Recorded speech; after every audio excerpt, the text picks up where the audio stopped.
आषाढी एकादशी आणि आषाढी एकादशीला जाऊन आल्यानंतर या मंडपातील बऱ्याच सदस्यांना असं वाटलं की काल जी धूळपायाची एकादशी झाली त्या एकादशीच्या निमित्तानं या ठिकाणी कीर्तन व्हावं आणि नेमका आज कीर्तनाची सेवा घ्यायला आज आहे संत पंढरीरायाचे लढीवाळ भक्त नामदेव राया यांचा समाधी सोहळा।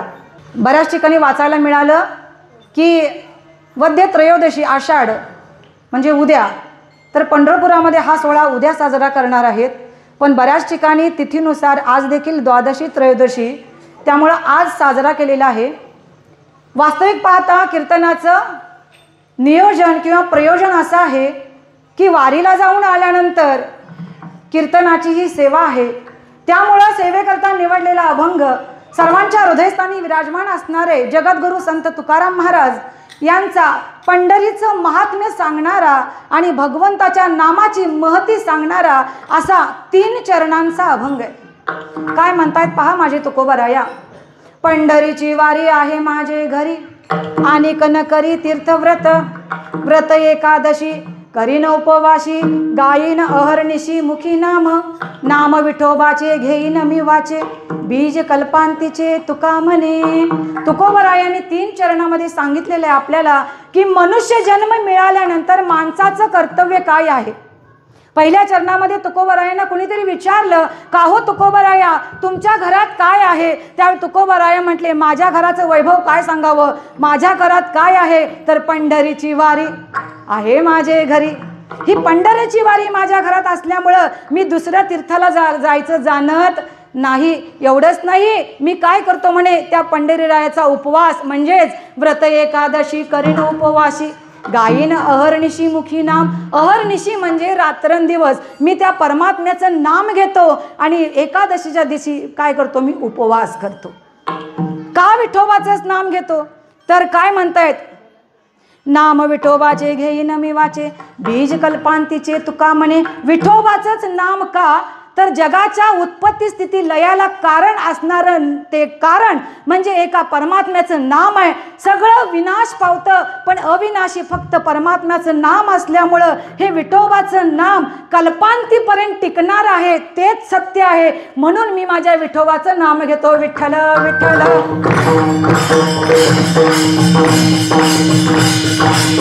हो, पंढरीची वारी आहे माझे घरी आणि कन करी तीर्थव्रत, व्रत एकादशी करीन उपवासी, गायीन हरनिशी मुखी नाम, पांडुरंगा करू प्रथमान मना, पांडुरंगा करू प्रथमान मना, तू करे चरण संतांची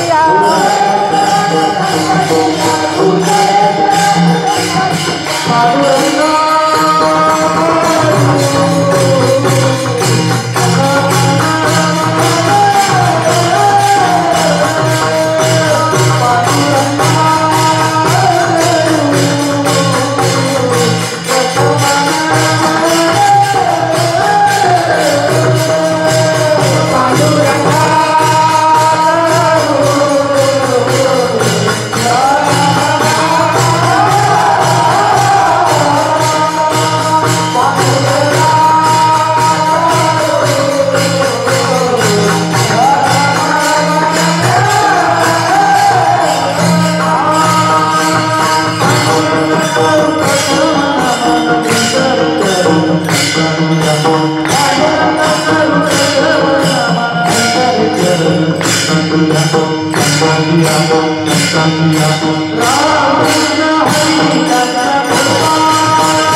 बाबाजी सद्गुरु दास तुका। नमो ज्ञानेश्वरा निवृत्ती उदारा सोपान देवा। मुक्ताबाई नमो त्रिभुवन पावली आद्यत्रय जननी देवाची ये।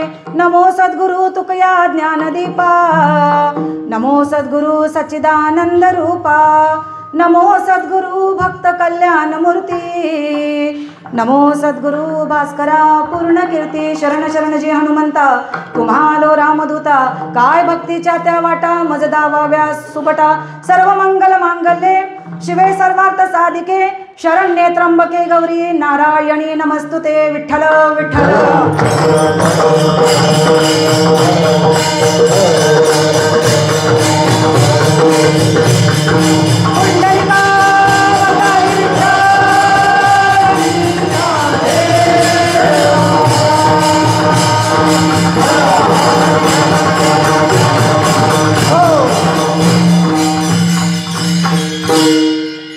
पंढरीची वारी आहे माझे घरी अनेक न करी तीर्थ व्रत। पंढरीची वारी सांगितली, पण वारी म्हणजे काय आणि पंढरीचीच का? महिला मंडळ इकडे लक्ष द्या। मी महिलांना बरेच प्रश्न विचारते हा, त्यामुळे श्रवण म्हणजे चांगलं ऐका, चित्त इकडं तिकडं जाऊ देऊ नका। काय सांगतायत? पंढरीची वारी आहे माझे घरी। मग तुकोबराया तुम्हाला आम्ही विचारलं की तुमचे भांडवल काय, तुमचं वैभव काय? तुकोबराया म्हणतात की माझं जे सांसारिक वैभव आहे आम्ही सदैव सुडके। जवळी येतात चोर धाके जाऊ पुढती भिके कुत्री घर राखीती। झाली सकळ निश्चिंती भांडवल शेण माती। मूळ जोडीत भिंती वृंदावने तुळशीची।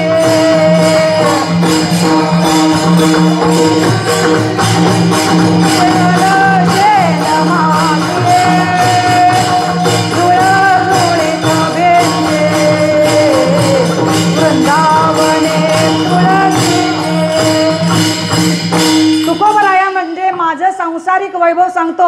झाली सकळ निश्चिंती भांडवल शेण माती झुळझुळीत भिंती वृंदावने तुळशीची। तुकोबराया म्हटले माझं भांडवल काय? शेण माती हे माझं भांडवल। तुम्हाला जर कुणी विचारलं तुमच्याकडे काय आहे तर काय सांगाल? 2 मजली घर आहे सांगाल की नाही? 10 तोळं हे इकडे विचारून बघा। 10 तोळं आहे 10 तोळं साधं समजायचं कारण नाही। हे आम्ही वैभव सांगतो, पण संत कधीच ह्याला वैभव मानत नाहीत, कारण हे जे वैभवान आहे ना ते कसं आहे? अन्नमान धन प्रारब्धाधीन। अरे बाबांनो, प्रारब्धाच्या कृपेमुळं किंवा प्रारब्धामुळं आपल्याला अन्नमान आणि धन हे मिळणारच आहे, पण परमार्थासाठी माझे गुरुवर्य डॉक्टर काका म्हणतात की परमार्थ जर तुम्हाला साधायचा असेल तर त्यासाठी विशेष प्रयत्न करावा लागतो आणि संसार न प्रयत्न करता सुद्धा होत असतो। पण आमचं नेमकं उलट आहे, बरोबर आहे का नाही महाराज मंडळी? बघा, कारण भडगावची मंडळी पूर्वीपासूनचा संप्रदाय रुजलेला आहे इथं, त्यामुळे मी तुम्हाला प्रश्न विचारते। आमचं उलट आहे, आम्ही संसार प्रयत्नानं करतो आणि परमार्थ प्रारब्धावर टाकून ठेवतो। चला कीर्तनाला ताई आला असतं, खरं आमच्या नशिबात असलं तर मिळेल। चला वारीला, आमच्या नशिबात असली तर मिळेल वारी। वारीसाठी परमार्थासाठी भगवंताच्या प्राप्तीसाठी इथं प्रयत्न करावा लागतो आणि संसार न प्रयत्न करता सुद्धा प्राप्त होत असतो। विठ्ठल तुकोबरायांनी वारीचं महात्म्य सांगितलं। नुसतं तुकोबरायांनी सांगितलेलं आहे, अहो माझे लढीवाळ नामदेव राया यांच्या घरामध्ये किती जण भक्ती करत होते। नामदेवाचे घरी 14 जण स्मरती हरी, 4 पुत्र 4 सुना, नित्य स्मरती नारायणा, अनिक मायबाप पाही। नामदेव राजाबाई, आऊबाई लेके निंबाबाई बहिणी आणि 15वी दासी जणी। 14 घरातली लोक आणि 15वी दासी जणी ही सगळी माझ्या विठ्ठलाची भक्ती करणारी होते। म्हणून तर आजच्या दिवशी नामा म्हणे आम्ही पायरीची चिरे। नामदेव राया म्हटले मला पायरीचा चिरा कर, कशा करिता? तर त्या पायरीवर माझे संत मायबाप या पांडुरंगाचे भक्त जेव्हा या पायरीवर पाय देऊन येतील ना, तर त्यांच्या पायाची धूळ माझ्या कपाळाला लागू दे। जयाची कुळी पंढरीची वारी, त्याची पाय धुळी लागो मज. काय म्हणतायत? ज्याच्या कुळात पंढरीची वारी आहे ना मायबाप हो, त्याच्या कुळातल्या कुणाचंही पायाची माती माझ्या कपाळाला लागू दे म्हणतात. आणि याच्याकरिताच पंढरपुरामध्ये आषाढी वारीला सगळी जमतात. आणि कालची एकादशी म्हणजे धूळपायीची एकादशी, येऊन गेलेल्या संतांचं रजकण आपल्या शरीराला लागावं आणि आपल्याकडून घडलेली पातकं पाप जे आहेत ना ती नष्ट व्हावीत, याच्याकरिता कालची एकादशी. म्हणून तुकोबरायांनाही माहिती होतं की वारी म्हणजे काय आहे. तर वारी म्हणजेच काय, तर भगवंताच्या प्रेमाची अनुभव घेण्याकरिता, विलक्षण अनुभूती घेण्याची ही संधी म्हणजे वारी. वारी म्हणजे वारंवारिता, वारी म्हणजे सातत्य. एवढंच नाही, दुंडा महाराज देगलूरकरांनी केलेली व्याख्या आहे. वारी म्हणजेच काय, तर पंढरी रायाकडे वारकऱ्यांनी केलेलं अभिगमन म्हणजे वारी. अहो या वारीमध्ये काय करायचं असतं, तर अहम जी वृत्ती आहे ना ती सोहम मध्ये बदलायची असते. म्हणून तर म्हणतात ना, अहम वाग्या सोहम वाग्या प्रेम नगरा वारे. अहम वाग्या सोहम वाग्या प्रेम नगरा वारे. देव करा देव करा वारे. रावण होऊनी भजनी लागा देव करा वारे. मल्हारीची वारीन माझ्या मल्हारीची वारी. मल्हारीची वारीन माझ्या मल्हारीची वारी.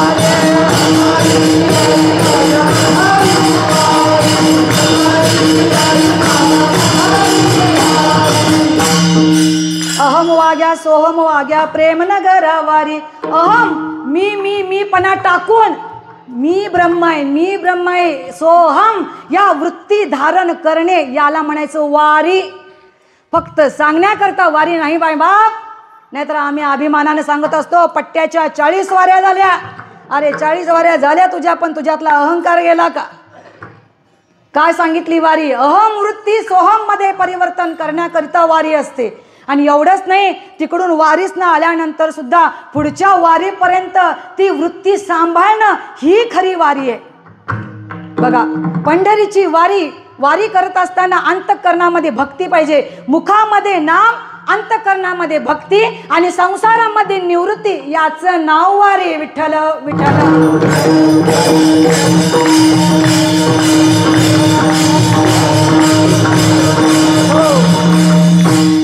पण आम्ही ताई वारीला यायला तयार आहे, पण आमच्यातला मीपणा काय आम्ही सोडायला तयार. माग महिला मंडळ झोपला नाही सांग, लक्ष द्या. आम्ही वारी करायला तयार आहे. तुम्ही सांगा आम्ही येतो वारीला, पण मी करतो, मी माग होतं, माझ्यामुळं होतं. माझे डॉक्टर गुरुवर्य काका नेहमी म्हणतात, मी हाय म्हणून चालले. असं आमचं घरामध्ये काय असते, जप असतोय. जप विठ्ठलाचा जप नव, मी हाय म्हणून. तुम्ही पुढे बोलायचं, मी हाय म्हणून, मी हाय म्हणून.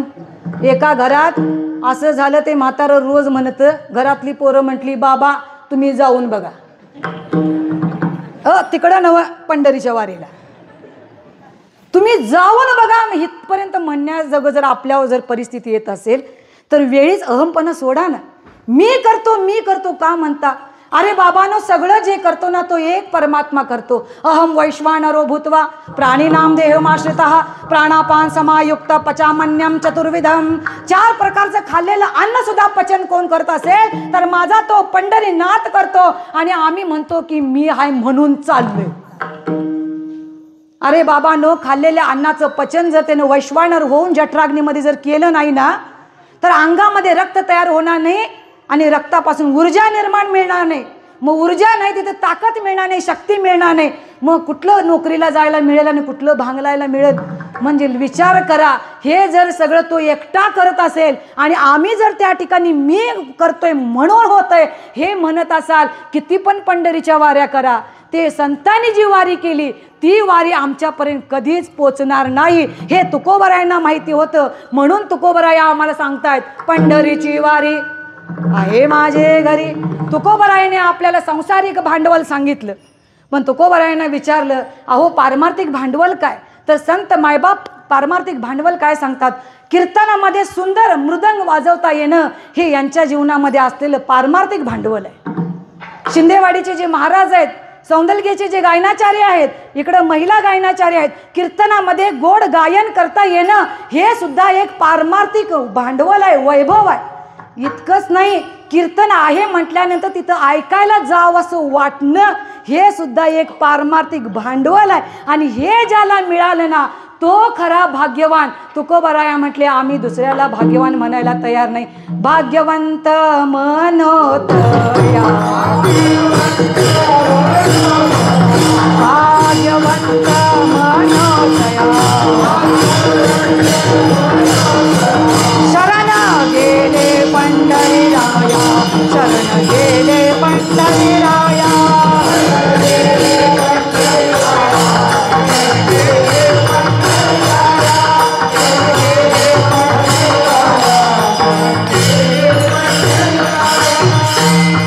तुकोबराय म्हटले भाग्यवान आम्ही कुणाला म्हणू? भाग्य तो नोहे पुत्र धनपुत्र दारा निकटवास बरा संतांची या.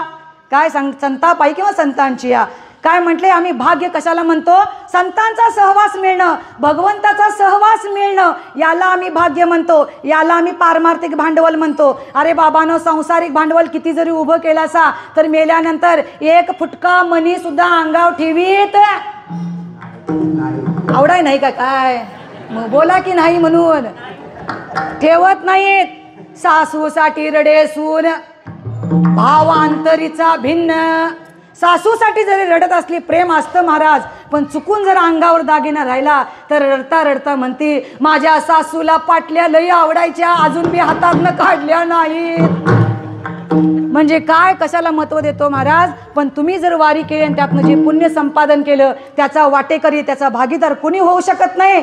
माझे गुरुवर्य काका नेहमी म्हणतात परमार्थ हा एकट्याच आहे, लोकांताचा परमार्थ नव्हे महाराज. आम्ही लोकांना दाखवण्याकरता परमार्थ करतो, पण परमार्थ हा स्वतःचा असतो. आपल्या अंतःकरण वृत्तीमध्ये किती बदल झाला हे शेजारचं कोणी सांगू शकत नाही. त्याच्याकरता स्वतःच परीक्षण करावं लागतं. याच्याकरिता ही वारी. म्हणून तुकोबराया म्हटले पंढरीची वारी आहे माझे घरी.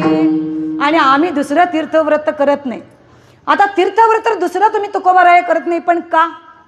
तर ज्ञानेश्वरीमध्ये माऊलींनी सांगितलं मोक्ष देऊनी उदार काशी होय कीर परिवेचने लागे शरीर तिये गावी. काशीमध्ये गेल्यानंतर मोक्ष आहे, महिला मंडळ, काशीमध्ये गेल्यानंतर मोक्ष आहे, पण तिथं जीव जावा लागतो तर मोक्ष आहे. एवढंच नाही, जीव जाताना मुखात भगवंताचं नाव पाहिजे तर काशीमध्ये गेल्यानंतर मोक्ष आहे. लक्षात आलं का? हिमवंत दोषू खाय. हिमवंत म्हणजे हिमालय, आपल्यातले सगळे दोष खावतो, पण तिथं सुद्धा हे शरीर सोडावं लागतं. एवढंच नाही, सुचित्वे सुची गंगा होय आणि पाप ताप ही जाय. गंगा सारखी पवित्र दुसरं कोण नाही आहे, पण गंगेमध्ये सुद्धा पाप जातं, त्रिविध ताप सुद्धा जातात, पण तिथं सुद्धा आहे बुडणे एक. तिथं सुद्धा बुडून मरावं लागतं गंगेमध्ये, तेव्हा मोक्ष मिळतो. पण पंढरपूरचं असं नाही. एक वेळा जर डोळ्याने पंढरी नुसती बघितली तरी सुद्धा या जीवाला मोक्ष प्राप्त होतो. विठ्ठल विठ्ठल.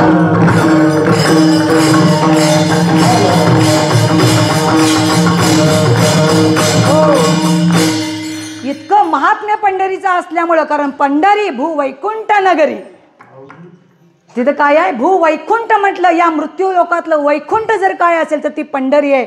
आणि पंढरी अशी आहे महाराज, तुकोबराया एका अभंग सांगतात की एवढं मोठं जरी पाप असलं त्या पापाचं प्रायश्चित्त कुठल्याही शास्त्रात जरी सापडलं नाही ना, तरी फक्त एक वेळ डोळ्यानं पंढरी बघा, तुम्ही केलेलं पाप ताप सगळं तुमचं दूर गेल्याशिवाय राहणार नाही. म्हणून पंढरीच्या वारीला महत्त्व दिलेलं आहे. आणि ही पंढरीची वारी वाळवंटामध्ये कुणी केली? बर जाऊ दे. पंढरीचा पहिला वारकरी कोण? जिये मार्गीचा कापडी महेश वाजुनी. भगवान शंकर हे काय आहेत? पंढरपूरचे पहिले वारकरी आहेत. नवे नवे संप्रदाय तिथून चालू आहे. आदिनाथ गुरु मच्छिंद्र तयाचा मुख्य शिष्य. आदिनाथापासून सुरू झालेला संप्रदाय माझ्या माऊलींच्या पर्यंत, आणि माऊलींनी लोपले ज्ञान जगी. इतने न तिकोणी अवतार पांडुरंग. सगळं ज्ञान आपल्याला गुह्य ज्ञान उघडं करून दिलं. ही संतांची आपल्यावर झालेली कृपा आहे. आणि असेच जगद्गुरु संत सांगतायत की बाबा जन्माला आलास ना तर काय कर, तू पंढरीची वारी कर. ही पंढरीच्या वारीचं इतकं महात्म्य असल्यामुळे तुकोबाराया म्हटले आणि कन करी तीर्थव्रत व्रत एकादशी करीन उपवासी गायीन हरनिशी मुखी नाम. बरं, आता ही एकादशी व्रत तुकोबाराया सांगतात की मी करतो आणि मुखानं रात्रंदिवस विठोबाचं नाम घेतो. मला सांगा इथं एकादशी व्रत करणारे किती आहेत? हात वर करा म्हणणार नाही मी, कारण जे करत नाही ना त्याला जरा अवघडल्यासारखं वाटेल. पण रुक्मांगद राजाची भागवतामध्ये आलेली कथा ऐका. ती कथा माझ्या नाथबाबांनी आपल्याला एकनाथी भागवतामध्ये सोपी करून सांगितली. रुक्मांगद राजा ऐका बरं का, एकादशीचं महात्म्य ऐका. रुक्मांगद राजा जो होता इतका धर्मनिष्ठ होता. त्याची पत्नी आणि त्याचा पुत्र हे दोघे सुद्धा काय होते तर धर्मानं वागणारी होती. तर हे एकादशीचं व्रत कसं त्याच्या आयुष्यामध्ये आलं ऐका. हा रुक्मांगद राजा यानं देवाला प्रसन्न करण्याकरिता एक सुंदर अशी आपल्या राजवाड्याच्या बाहेर बाग निर्माण केली. त्या बागेमध्ये वेगवेगळ्या प्रकारची फुलं निर्माण केली आणि आपल्या सेवकांना सांगितलं की मी देवपूजा करायच्या वेळेला ती फुलं आणून द्यायची. बरेच दिवस असा उपक्रम चालू होता. पण त्या इंद्राला भीती वाटू लागली की यानं जर विष्णूला प्रसन्न करून घेतलं तर माझं इंद्रपद जाते काय की. आणि आता त्याच्यामुळे राजकारण पेटले बघा. काय होतंय काय होतंय काय की. तसं त्या इंद्राला झालं. आणि इंद्रानं काय केलं, आपले जे सेवक होते त्यांना त्या विमानातनं पाठवायचा आणि गुप्त रूपानं फुलं आणायला सांगायचा. ही सगळी फुलं रात्रीच्या वेळेला याचे ते गुप्तचर नेऊ लागले आणि ह्याला फुलं मिळेना झाली रुक्मांगद राजाला बरं का पूजा करण्याकरिता. त्यावेळेला पूजा करण्याकरिता फुलं मिळत नाहीत म्हणून पहारेकरी ठेवले. कोण फुलं नेते बघा. तर ही गुप्त रूपाने येत असल्यामुळं कुणालाही सापडत नव्हती. असं बरेच दिवस गेले. रुक्मांगद राजा म्हटला आता थंडी जरी पडली असली शेकोटी पेटवा पण पहारा कडक करा. आणि त्यांनी भागवतामध्ये असा उल्लेख आलेला आहे की वांग्याची वाळलेली झाडं त्यांनी पेटवली, त्याचा धूर झाला आणि त्या धुरानं त्यांची विमानं बंद पडली. कशामुळं बोला की. मग वांग्याचा झाडाचा धूर एवढा वाईट तर खाल्यावर काय करील. म्हणून बऱ्याच संप्रदायामध्ये वांग वर्ज्य मानलेलं आहे बरं का. भागवतामध्ये सांगितलं या धुरानं विमानं बंद पडल्यामुळं गुप्तचरांना जाण्याला मार्ग राहिला नाही. मग गुप्तचर शरण आले की आम्हाला आता आमच्या इंद्राकडे पाठवा. त्यावेळेला सांगितलं यांना शिक्षा करा. त्यावेळेला ते सेवक म्हटले की आम्ही कुणाचे तरी सेवक आहोत, त्याची आज्ञा आम्ही पाळलेली आहे, त्यामुळे आम्हाला शिक्षा करू नका. मग ते म्हटले, रुक्मांगद राजा म्हटला आता तुमचं विमान चालू कसं करायचं, कारण त्यावेळेला का व्हाईट पेट्रोल वगैरे त्यात घालायसाठी असलं काय नव्हतं. त्यावेळेला त्यांनी सांगितलं की असं करायचं म्हणे, कालच एकादशी होऊन गेली. ज्या स्त्रीनं काल निर्जला म्हणजे काहीही न खाता न पिता जर एकादशी केली असेल, भगवंताचं जर नाम घेतलं असेल आणि रात्रीचा जर जागर केला असेल आणि ती जर पतिव्रता असेल, तिनं जर विमानाला हात नुसता लावला तर विमान चालू होते. हे एकादशीचं महात्म्य. गावामध्ये सगळीकडे दौंडी पिटवली. काल कुणी उपवास केला होता का, काल कुणी एकादशी केली का, कुणीही पुढे आलं नाही, कारण कुणीच एकादशी केलेली नव्हती, कारण त्यांना सुद्धा महात्म्य माहिती नव्हतं. आता हे सगळीकडे बातमी पोचल्यानंतर एक धोबी पुढे आला आणि तो धोबी काय म्हणतोय राजाला की राजे साहेब, माझ्या मुलग्याचं नवीनच लग्न झालंय आणि 6 महिने झाले, पण त्या नवरा बायकोमध्ये म्हणजे माझ्या सुनेमध्ये आणि मुलामध्ये काहीतरी भांडण झालंय काल, आणि ती रागानं जेवली नाही, उपवास केली नाही, पण रागानं जेवली नाही. म्हणजे उपवास समजायचं का काय ते तुमचं तुम्ही बघा बरं का. आणि दुसरं असं झालंय म्हणे, ती रात्रभर झोपली नाही रागामुळे. आणि तिसरं असं झालंय म्हणे, देवाला दोष देण्यामध्ये रात्र गेल्यामुळं देवाचा न कळत जप सुद्धा झालाय. म्हणजे तिने तिच्याकडून घडलेल्या शिवाय पतिव्रत आहे. त्या जर महिलेला आणलं तर बघू म्हटले, आणायला हरकत नाही. आणल्यानंतर तिने विमानाला हात लावला.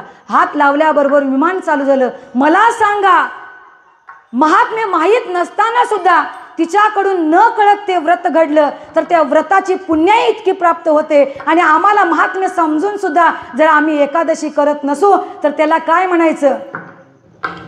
जया नाही एकादशी व्रत, जया नाही एकादशी व्रत, जाणावे ते प्रेत सर्व लोकी.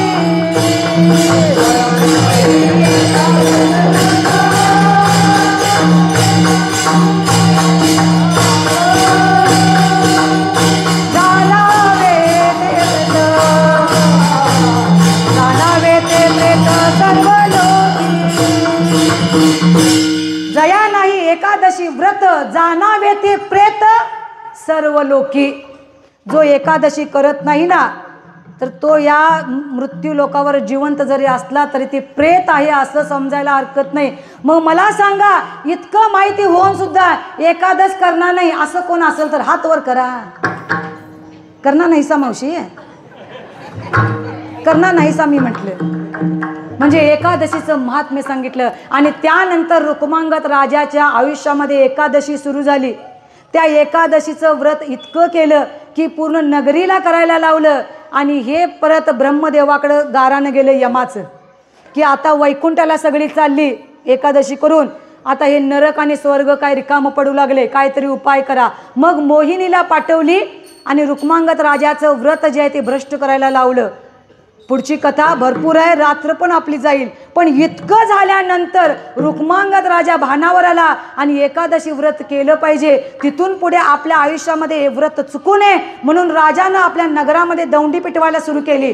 10 दिवसाच्या पुढे एकादशी असेल तर दौंडी पिटवायची. 10 दिवसानंतर एकादशी आहे हो, 4 दिवस राहिलं, 4 दिवसानंतर एकादशी आहे हो, आदल्या दिवशी पण तेच आणि एकादशीच्या सकाळी पण तेच, आज एकादशी आहे हो. हे सगळ्या नगरामध्ये 8 वर्षाच्या पुढं आणि 60 वर्षाच्या आतली सगळी माणसं एकादशी करू लागली. याचा परिणाम असा झाला की सगळं राजा सकट सगळे लोक कुठे गेले? वैकुंठाला गेले. आणि मोहिनी मात्र तिथंच राहिली. कारण एकादशी स्वतः केली नाही आणि दुसऱ्यालाही करू दिली नाही. याच्यासारखं पातक दुसरं नाही. म्हणून तुकोबरायांना माहिती होतं. म्हणून तुकोबराया म्हटले, व्रत एकादशी करीन उपवासी, गायीण अहर्निशी मुखी नाम. काय म्हणतायत? मी एकादशी व्रत करतो. आणि आपल्या नाथ बाबांनी रुक्मांगदा करता एक अभंग सांगितलेला आहे. काय सांगितलेलं आहे? रुक्मांगदा कारणे एकादशीचा छंद,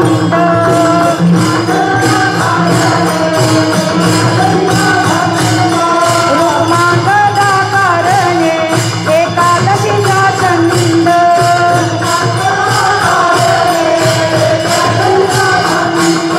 तेने ब्रह्मानंद प्रगटला, तेने ब्रह्मानंद प्रगटला.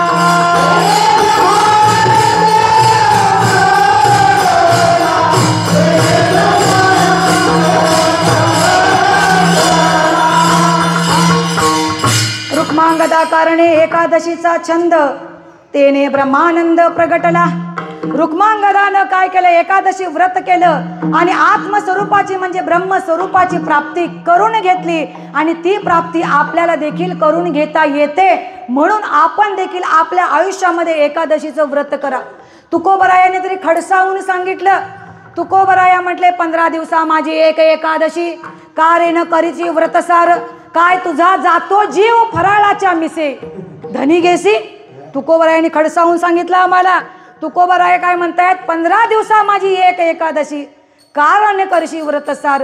अरे 15 दिवसात एक एकादशी ती, काय तुझा जीव जातो आणि फराळाच्या मिसे धनी घेसी. अरे फराळ काय करू, फराळ काय करू म्हणून काळजी करतोस. अरे त्यानं तुला निर्माण केलंय ना, त्यानं तुला जीव दिलाय ना, तो त्याची सगळी व्यवस्था करेल. म्हणून ज्यानं दिलाय ना त्याच्याकरता हे वापरलं पाहिजे. म्हणून तुकोबराया म्हटले काय? व्रत एकादशी करीन उपवासी. आम्हाला मुळात कशा करता हे मिळालेलं आहे हे माहीत नाही. चला वारीला म्हटलं की आम्ही म्हणतो आम्ही बघू संसारातनं रिटायर झाल्यानंतर येऊ, पण संसारातनं रिटायर झाल्यानंतर हे हातपाय रिटायर झाल्याशिवाय राहीत नाहीत. मग कशाला हे सगळे मिळाले? दिले इंद्रिय हातपाय कान, डोळे मुख बोलाया वचन, जेणे तू जोडशी नारायण. हे सगळं कशा करता मिळालं? भगवंताला जोडण्याकरिता मिळालं. पण आम्ही काय केलं?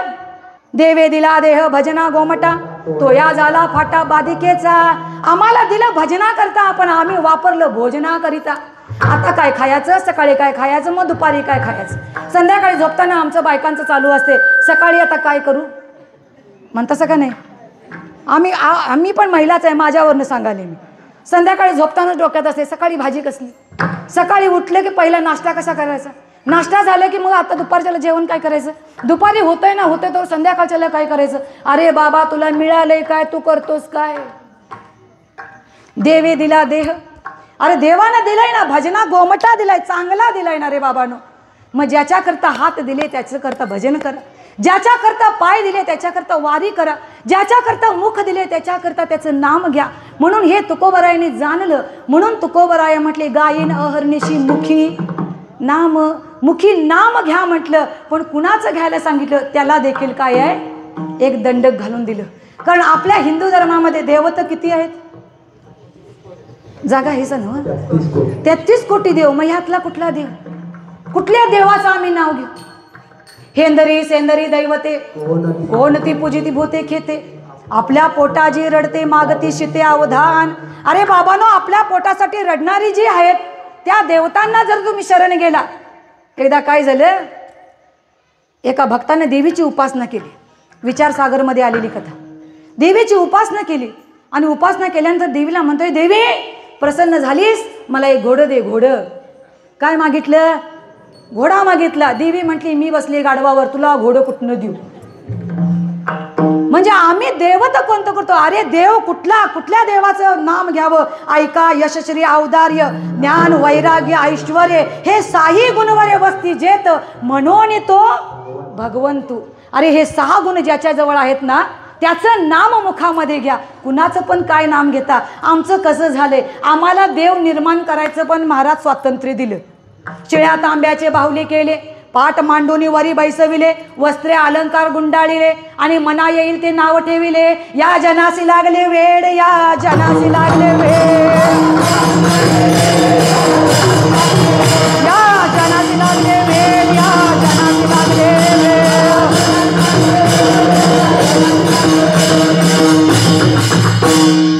नाथ बाबा म्हणतात भारुडामध्ये, या जनाशी लागले वेड.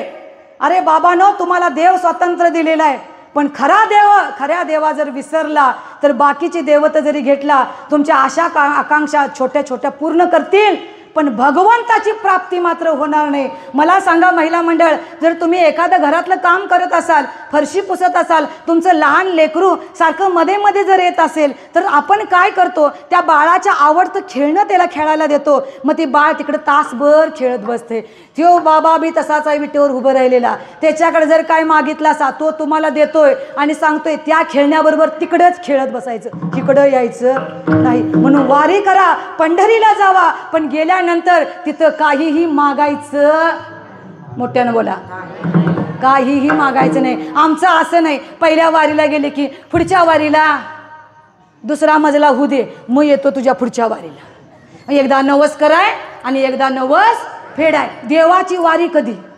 वारी आमच्याकडून घडत नाही महाराज. जी वारी संतांनी केली, जी एकादशी संतांनी केली, संतांनी जी एकादशी केली ती 3 दिवसाची एकादशी केली बरं का. दशमीच्या दिवशी एक भुक्त राहायचं, एक वेळच जेवायचं, सकाळी संध्याकाळी जेवायचं नाही. एकादशीच्या दिवशी काहीही न खाता, पाणी पिलं तरी चालतं, पण काहीही न खाता एकादशी करायची. आणि दुसऱ्या दिवशी द्वादश 12ला सूर्योदय झाल्यानंतर थोडंसं काहीतरी खाऊन घ्यायचं, संध्याकाळी जेवायचं नाही. ही संतांनी केलेली एकादशी, तुमची आमची एकादशी.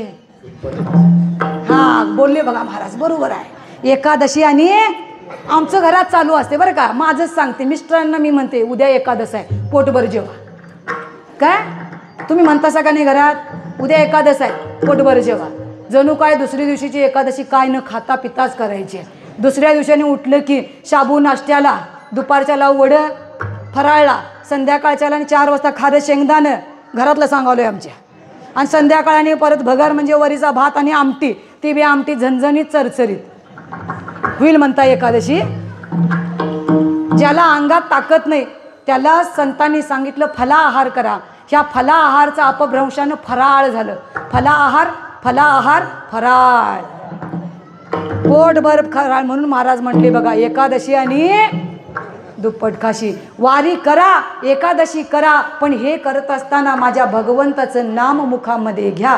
आणि तेच नाम आता आपल्याला या ठिकाणी गजराच्या निमित्तानं घ्यायचं आहे. पण आध्यात्मिक मध्ये जर महिला एक घरातली पुढे आली तर संपूर्ण कुटुंब भक्ती मार्गाला लागायला वेळ लागत नाही. वडील बाहेरची कामं करत असतात, पण आईनं आपल्या मुलांच्यावर संस्कार करायचे असतात. त्याच्याकरता आईनं पहिला अध्यात्मामध्ये या भक्ती मार्गामध्ये रस घेतला पाहिजे. लक्षात येते का? तुकोबरायांनी सांगितलं गायीन अहर्निशी मुखी नाम. एकादशीचं व्रत आम्ही करतो आणि दुसरं काय करतो तर अहर्निशी रात्रंदिवस मुखामध्ये भगवंताचं नाम घेतो. या मुखामध्ये नाम घेण्याची 3 फळं सांगितली, म्हणजे 3 फायदे सांगितले. आम्ही कुणाला पण म्हटलं नाम घ्या, भगवंताचं नाम घ्या, आम्हालाच उलट विचारतात, ताई आम्ही नाम घेतो पण फायदा काय? चला कीर्तनाला, ताई आम्ही कीर्तनाला येतो पण फायदा काय? रात्रंदिवस काबाड कष्ट करता, रात्रीचा दिवस करता, हाडाची रक्ताचं हे सगळं करता, पण त्यावेळेला कोणी विचारत नाही मला संसारातनं काय मिळतं. दुःखाशिवाय संसारामध्ये दुसरं काही मिळत नाही. सुख मिळतं, मिळत नाही असं नाही, पण मिळालेलं सुख टिकत नाही संसारामधलं. पण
त्याला फळं तरी सुखरूप कशी येतील?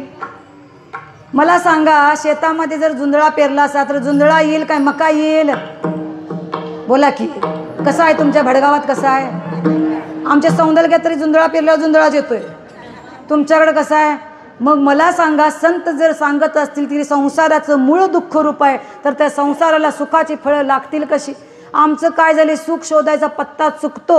आम्ही संसारात सुख शोधतोय, पण सुख वास्तव परमार्थामध्ये आहे बरं का. 15वा अध्याय जर उघडला तर समजतं. ऊर्ध्वमूलमधशाकं अश्वत्थं प्राहुरव्ययं छंदांसी यस्य पर्णानि यस्तं वेद स वेदवित. या संसाराचा वृक्ष जो आहे त्याची खाली फांद्या आहेत, वरती मुळं आहेत. त्यामुळे किती जरी संसार छाटायचं जरी म्हटला, मुळाला जोपर्यंत पोचत नाही तोपर्यंत फांद्या आपोआप पसरल्याशिवाय राहत नाहीत. म्हणून संसारात सुख शोधू नका. सुख पाहिजे ना तर काय करा, भगवंताचं नामस्मरण करा. आम्ही महिलांना आग्रहानं सांगतो, नाम घ्या, भगवंताचं नाम घ्या. मलाच उलट महिला म्हणतात, ताई आम्ही घेतला असतं नाम, पण आम्हाला सवड नाही. मग मला माझं सुद्धा आग्रहानं तिथं सांगणं असतं, धुणं धुताना हाताला काम आहे का तोंडाला काम आहे? बोललं पाहिजे, बोला. भांगलताना, धार काढताना, शेण काढताना, हे एवढं असून सुद्धा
संतांनी लिहून ठेवलेलं आहे, दळिता कांडिता जेविता गे बाई नाम वेळो राम वेळो वेळा. काय सांगितले, गाऊ ओवी आहे. आता दळण्याचं काम काही राहिलं नाही, आता भरायचा डबा पिशवीत की जावा दळायला, असंच आहे ना इकडे. मग त्यामुळे दळायचं काम राहिलं नाही. तरी मी सांगत होते की आपल्या हातांना म्हणजे कर्मेंद्रियाला सगळी कामं आहेत, पण मुखाला खाण्याशिवाय आणि बोलण्याशिवाय दुसरं काय काम नाही. मग मला सांगा, ही सगळी कामं करत असताना भगवंताचं नाम घेता येतं का नाही? मग तरी सुद्धा आम्ही म्हणतो आम्हाला नाम घ्याय वेळ नाही. तुकडोजी महाराजांचं काही लक्षात नाही माझ्या, पण एक आहे, जिबले तुला काय धंदा घडी घडी भजावे गोविंदा. जिबले म्हणजे जिबाला सांगितलं तुला काय धंदा आहे म्हणे, तू म्हण की देवाचं नाव घे की. कारण सगळी कामं करताना आपलं सगळं वेगळं काय असते, कामामध्ये असते, पण मुख जे असते ना ते भगवंताचं नाम घेण्याकरता रिकामं असतं. म्हणून संतांनी सांगितलं की अहर्निशी म्हणजे रात्रंदिवस नाम आपण घेऊ शकतो. या नामाची मी 3 तुम्हाला फायदे सांगत होते. पहिला फायदा म्हणजे नामानं मोक्ष मिळतो. मुखी नाम हाती मोक्ष ऐशी साक्ष बहुतांची, हे झालं पहिला फायदा. लक्षात ठेवा बरं का, मी विचारणार नंतर. पहिला फायदा मोक्ष. दुसरा फायदा सगुण साक्षात्कार. नामाचा दुसरा फायदा सगुण साक्षात्कार. सगुण साक्षात्कार म्हणजे सतत सतत सतत भगवंताचं नाम घेतल्यानंतर भगवंत आपल्याला सद्गुरूंच्या रूपामध्ये येऊन दर्शन देतो. बरोबर आहे. आणि तिसरा फायदा सांगितला ज्याच्याकरिता हा परमार्थ आहे तो म्हणजे मोक्ष. मोक्ष पाहिजे असेल तर पहिला फायदा सांगितला, दुसरा सांगितला सगुण साक्षात्कार. ही 2 फायदे झाले. आणि तिसरा फायदा जो सांगितला, जो तुम्ही आम्ही आता त्याचा फायदा घेत आहोत की कानाने ऐकत आहोत, मुखानं घेत आहोत, नामीशी एकरूप होणं, हा आपल्याला सांगितलेला तिसरा फायदा. विठ्ठल विठ्ठल. हो ऐका, पहिला सांगितला मोक्ष, दुसरा सांगितला सगुण साक्षात्कार, आणि नामीशी एकरूप होणं म्हणजे समाधी. समाधी अवस्था सुद्धा देहीच विदेही भोगू दशा, असो ऐसा कोठे आठवची नाही. देहीच विदेही भोगू दशा. तुकाराम महाराज म्हटले, मी भगवंताचं नाम घेत असताना त्या नामामध्ये माझा किती वेळ गेला हे देखील मला आठवत नाही. आम्हाला जरी कीर्तन 8 ते 10 असलं, 10च्या पुढे जरा काटा गेला की आमचं सगळं लक्ष घड्याळाकडे झालं, कवा सुडती काय की. लक्षात येते का? संतांचं नाम घेण्यामध्ये किती वेळ गेला हे संतांना समजत नव्हतं. आणि आम्ही नाम घेत असताना फक्त सप्त्यापुरतं, फक्त कुठलं तरी काहीतरी प्रयोजन असेल तर तेवढ्यापुरतं देवाचं धावा करतो, इतर वेळेला आम्ही नाम घेत नाही. पण नाथ बाबा सांगतात, हरी बोला देता हरी बोला घेता, हरी बोला देता हरी बोला घेता, सर्व कार्य करिता हरी बोला,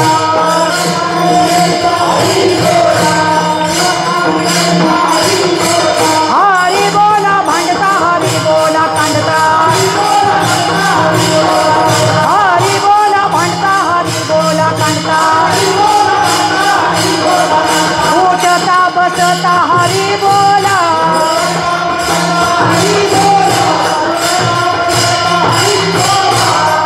भांडता कांडता सुद्धा, कांडताना तरी आहेच पण भांडताना सुद्धा हे नाम माझ्या जनाईनं घेतलं.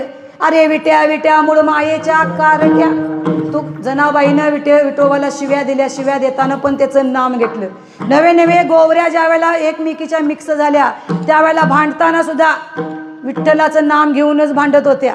म्हणजे भांडताना कांडताना त्याचं नाव घ्या. नवे नवे उठता बसता हरी बोला, हरी बोला जणी, हरी बोला विजणी, एका जनार्दनी हरी बोला, हरी बोला एकांती, हरी बोला लोकांती, देह त्यागा अंती हरी बोला. आम्ही सांगितलं नाम घ्या, नाम घ्या. तुम्ही मला एक जण येऊन म्हटला, महाराज की तुम्ही नाम घ्या म्हणता, नामानं मोक्ष मिळतोय म्हणता. अंतकालेच मामेव स्मरण मुक्त्वा कलेवरम. भगवद्गीता सांगते की अंतकाळी जेव्हा मुखातून एकदा जरी नाम आलं तरी भगवंतानी शाश्वती दिली, मी तुझा उद्धार करतो. म्हणून अंतकालेचे मामेव. एक जण आला आणि मला म्हटला, आम्ही आता काय नाम घेणार नाही. जेव्हा तुम्ही म्हणताना अंतकालेच, जेव्हा माझा शेवट येईल तेव्हाच मी मुखात नाम घेतो म्हटला. आयुष्यभर घेतलं काय आणि प्राण जाताना घेतलं काय? मोक्ष मिळणारच आहे का नाही? बोला की महाराज मंडळी, मोक्ष मिळणारच आहे. मग आयुष्यभर कशाला घ्या, मी शेवटीच घेतो म्हणे. पण मला सांगा, पडिले वळण इंद्रिया सकळ. इंद्रियांना जर वळण पडलेलं असतं ना महाराज, ते वळण सहसा सुटत नाही. जर आयुष्यभर जर संसार केला तर मरताना सुद्धा चित्तात संसारच येणार, देवाचं नाव येणार नाही. त्यामुळं आतापासून जर भगवंताचं नाम अखंड घेतला तर मरताना सुद्धा मुखामध्ये अखंड नाम येईल. म्हणून पहिली लोक मुलाची नावं देवावरून ठेवत होती. आता पिंट्या, चिंट्या, बबल्या मोक्ष मिळेल म्हणताय, किमान त्याच्यामुळं तरी मुखात नाम येऊ दे, हा उद्देश असायचा. गीता गीता गीता वाचे जे म्हणती, नाही पुनरावृत्ती तया नरा. गीता जरी नाव ठेवलं तर ती गीता गीता जरी मुखानं म्हटलं ना, त्या मुलगीला जरी हाक मारली तरी सुद्धा उद्धार आहे महाराज. एवढंच नाही, आजा मेळ्याचं काय मुलग्यावर प्रेम होतं, नारायण त्याच्या मुलग्याचं नाम होतं. मरताना मुलग्याचं नावानं हाक मारत होता, मुलग्याला बोलवत होता नारायणा नारायणा. इतका भोळा आहे माझा पांडुरंग, त्याला वाटलं हा मला बोलवतोय म्हणून यानं काय केलं, त्याचा उद्धार केला. लक्षात येते का? म्हणून भगवंतानी जे सांगितलं भगवद्गीतेत त्याच्यावर माऊली म्हणतात, नामाची या सहस्रवरी सजोनिया संसारी तारू झालो. काय म्हणतायत? नामाची या सहस्रवरी सजोनिया संसारी तारू झालो. सहस्रवरी म्हणजे 1000 नावं भगवंत म्हटली माझी आहेत. ती 1000 नावं म्हणजे या समुद्रातून, म्हणजे या संसार सागरातून पलीकड नेण्याकरता या 1000 नावं मी माझ्या नामाच्या तयार केलेल्या आहेत. या कुठल्या पण एका नावामध्ये म्हणजे माझ्या नामाच्या नावेमध्ये बसा आणि तुम्ही स्वतःचा उद्धार करून घ्या. कारण या नावेचा नावाडी सुद्धा मीच आहे. आणि कलियुगातलं सगळ्यात सोपं साधन म्हणजे नाम. सततं कीर्तयन्तो माम यतन्तश्च दृढव्रताः नमस्यन्तश्च माम भक्त्या नित्ययुक्ता उपासते. तरी कीर्तनाचे नि नटनाचे नाशिले व्यवसाय प्रायश्चित्ताचे, ते नामची नाही पापाचे ऐसे केले.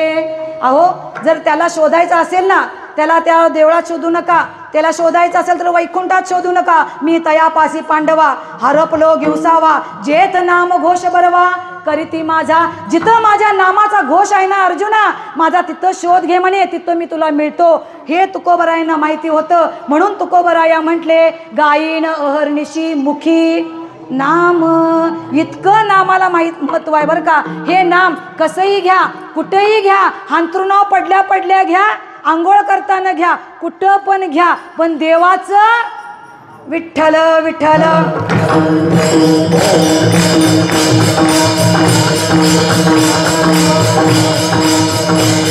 हो, आम्ही तुकोबरायानं म्हटलं, का हो तुकोबराया, तुम्ही म्हणता अहर्निशा आम्ही नाम घेतो.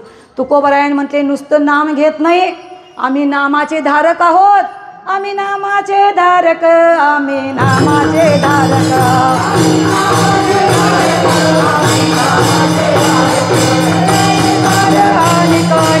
प्रकार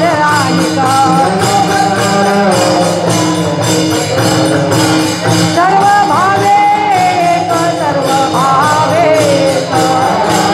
ओंकार महाराज.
आम्ही नुसतं नाम घेतोय असं नाही, आम्ही नामाचे धारक आहोत.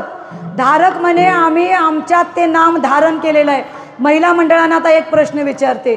तुकोबरायांनी या अभंगात सांगितलं, नेनो प्रकार अनिक एक नाम जाणतो, या नामाशिवाय आम्ही दुसरं जाणत नाही. न लगे जाणावे न नगे नेनावे, आम्ही नामाशिवाय दुसरं काही जाणत नाही. महिला मंडळ, आता मला एक सांगा, लहान जर बाळ असेल तर त्या लहान बाळाला त्याच्या हातात आपण त्याचं पहिल्यांदा तोंड बघितलं की पैसे ठेवतो, कुणी 100 ठेवतं, कुणी 500 ठेवतं, कुणी 10 ठेवतं.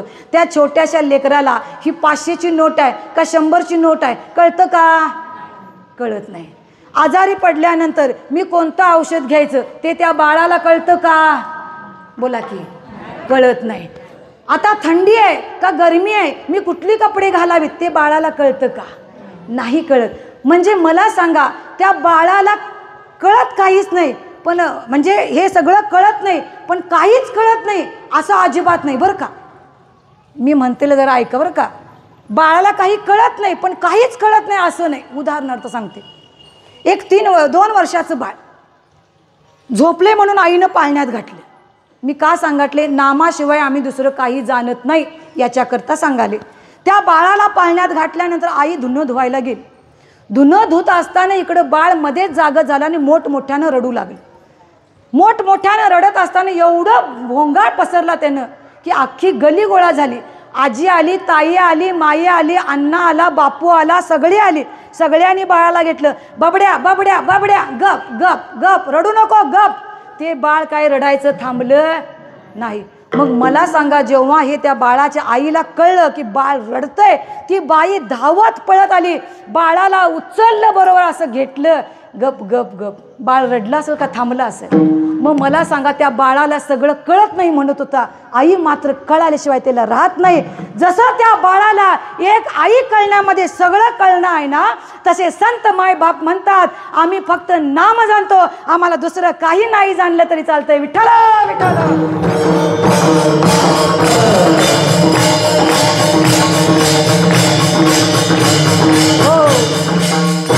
म्हणून बाकीच्या शास्त्राच्या नादी लागू नका.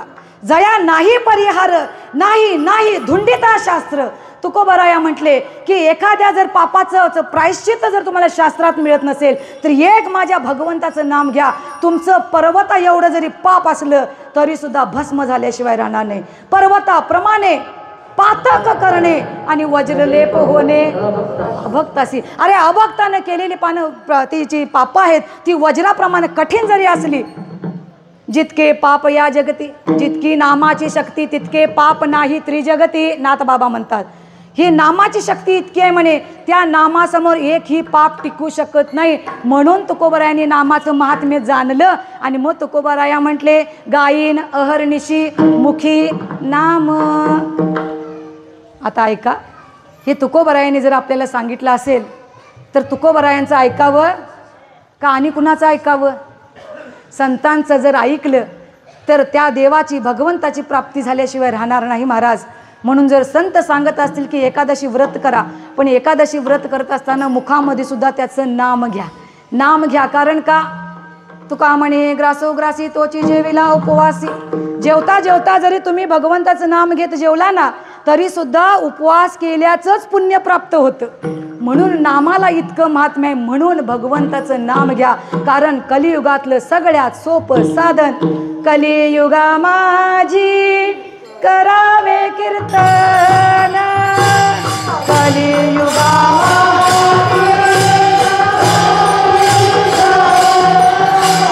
कलियुगा माझी.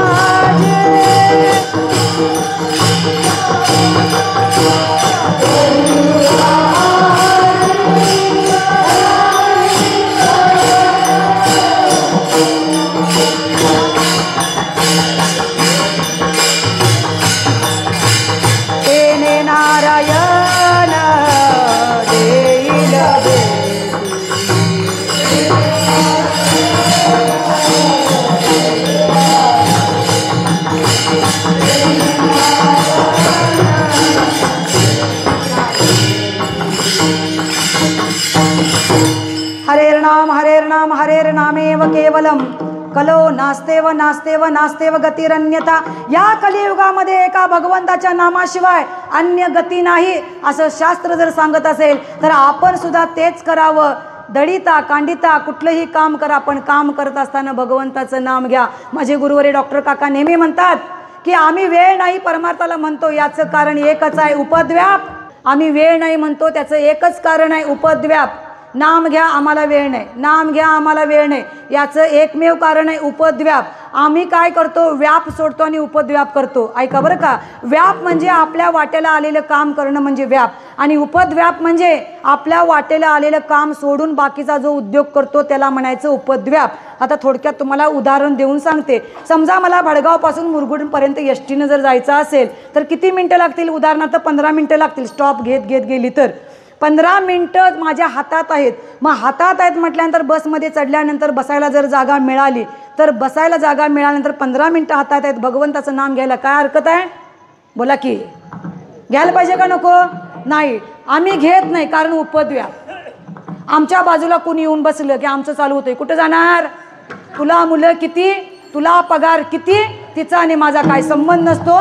तरी सुद्धा हा आम्ही उपद्व्याप केल्याशिवाय ग बसत नाही. आणि नाम घ्या म्हटले की आम्ही म्हणतो आम्हाला वेळ नाही. मला सांगा, भांगलन करत असताना महिला मंडळ काय काम आहे देवाविषयी, बोला की जरा. अहो त्या गवळणी धार काढत असताना भगवंताचं नाम घेत धार काढायच्या. त्यांचं दूध दिवसेंदिवस वाढलं. आमच्या म्हशी आटल्या. कशामुळं आटल्या? हिचं बोल तिचं बोल, एक थान पिळायचं, हिचं बोल तिचं बोल. हे उपद्व्यापामुळं भगवंताचं नाम घ्यायला वेळ मिळत नाही.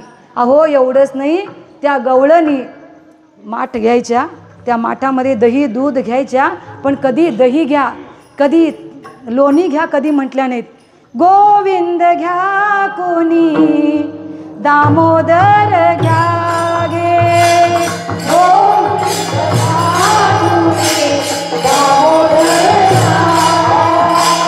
गोविंद घ्या कोणी, दामोदर घ्या गे.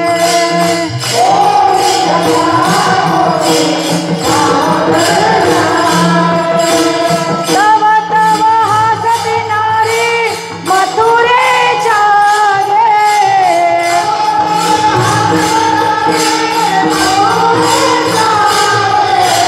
तव तव हसती नारी मथुरेच्या गे.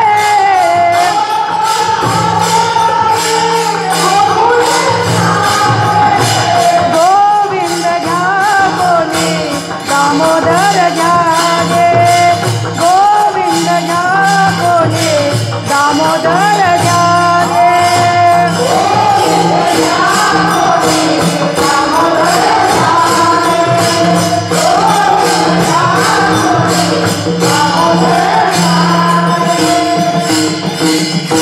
या गवळणी दही दूध विकत असताना सुद्धा गोविंद घ्या दामोदर घ्या म्हणत होत्या.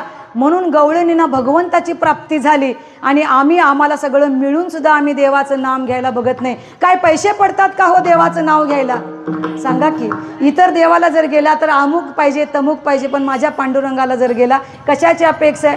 अंतरीची घेतो गोडी, पाहे जोडी भावाची, देव सोयरा देव सोयरा देव सोयरा दिनांचा. अरे अंतकरणातलं एक प्रेम तुझं तो मागतो, ते सुद्धा जर त्याला आम्हाला जर द्यायला मिळत नसेल तर त्याच्यासारखे कमनिशी दुसरं कुणी असणार नाही. म्हणून संत सांगतात की गायीन अहर्निशी मुखी नाम. या नामाचं महात्म्य सांगितलं. मगाशी सांगितलं मोक्ष, सगुण साक्षात्कार आणि समाधी अवस्था या नामानं साध्य होतात. आणि हे तुकोबारायांना माहिती होतं. म्हणून तुकोबाराय काय म्हणतायत, नाम विठोबाचे घेईन मी वाचे, बीज कल्पांतीचे तुका म्हणे. जगाच्या उत्पत्ती स्थिती आणि लयाला कारण असलेल्या भगवंताच्या नामाशिवाय मी दुसरं काहीही करणार नाही. मग जगाचं उत्पत्ती स्थिती हे बीज म्हणजे काय आहे ऐका सांगते. भगवंताचं नाम जर सतत घेतलं तर चित्ताची शुद्धी आणि चित्ताची शांती होते. चित्त एकदा स्थिर झालं की स्थिर झालेल्या चित्तामध्ये भगवंत प्रकट झाल्याशिवाय राहत नाही. म्हणून अखंड नाम घ्यायचं. हे बीज जे आहे ना, वासनेचं बीज जर जाळायचं असेल तर भगवंताचं नामाचं बीज तिथं रोवलं पाहिजे. बरोबर आहे ना. म्हणून तर म्हणतात बीज भाजूनी केली लाही, आम्हा जन्म मरण बीज एकदा भाजायचं आहे वासनेचं, ते बीज भाजण्याकरता तिथं दुसऱ्या बीजाचं रोपण करा, म्हणजे नाम घ्या. आणि कल्पांतीचे म्हणजेच काय, ह्या मृत्यू लोकामध्ये सर्व काही विनाशी आहे, सर्व काही जाणार आहे, पण एक त्या ठिकाणी टिकणार आहे, ते माझ्या म्हणजे भगवंताचं नाम आहे, असं तुकोबायांनी सांगितलं. अभंगाचं शेवटचं चरण.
ज्ञानेश्वर माऊली ज्ञानराज माऊली तुकाराम. ज्ञानेश्वर माऊली ज्ञानराज माऊली तुकाराम. ज्ञानेश्वर ज्ञानेश्वर ज्ञानेश्वर माऊली ज्ञानराज माऊली तुकाराम.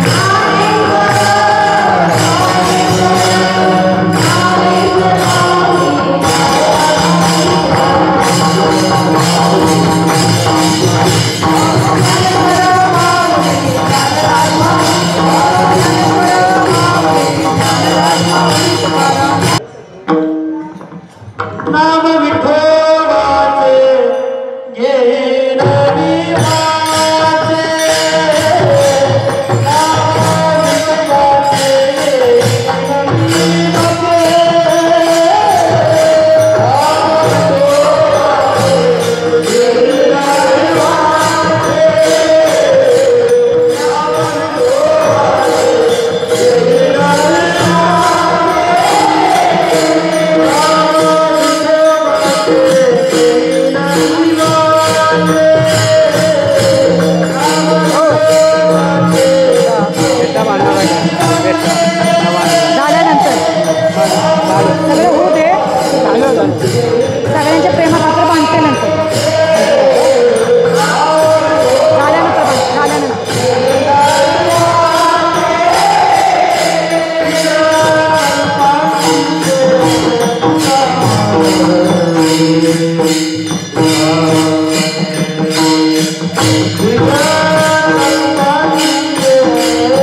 वाह यश महाराज वाह.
नाम विठोबाचे घेईन मी वाचे बीज कल्पांतीचे तुका म्हणी व्रत एकादशी करीन उपवासी गायीन अहर्निशी मुखी नाम